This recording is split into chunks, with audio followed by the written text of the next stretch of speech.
I started getting involved in activism at Columbia in the fall of 1963 when I joined the Columbia chapter of the Congress of Racial Equality. I then became involved in the movement against the Vietnam War, and this was the first time that you had the Black Student Organization and the major anti-war organization organizing a joint protest.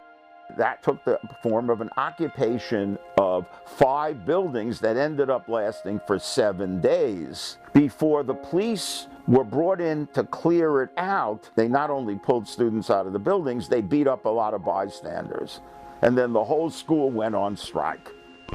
When we were in those buildings for 7 days, people from all over the country, Tom Hayden came, H. Rap Brown, Stokely Carmichael, the Grateful Dead played at the Columbia strike.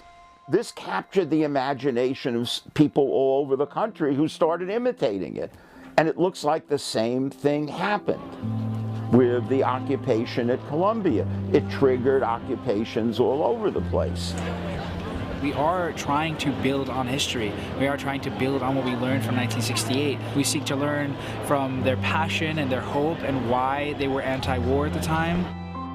Columbia has actually, as an institution, albeit reluctantly, claimed the legacy of the '68 protests.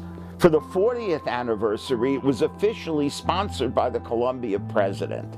They like the theory of disruptive protest, but not in an actuality, because we do, again, learn this in several of our classes, some of which being required at this university, but are not able to take that theory, what we've been told is right and just, and actually apply it. The university has put an emphasis on it, and because of that, the students have internalized that, realized that we have not only the privilege, but the responsibility to continue in the shoes of those who came before us, not necessarily all using the same tactics, but ensuring that we're able to maintain the integrity of this university as one that is indeed socially aware, one that does have students that do care deeply about what goes on in the world, what goes on in our communities, and what goes on in the lives of the students that make up our community.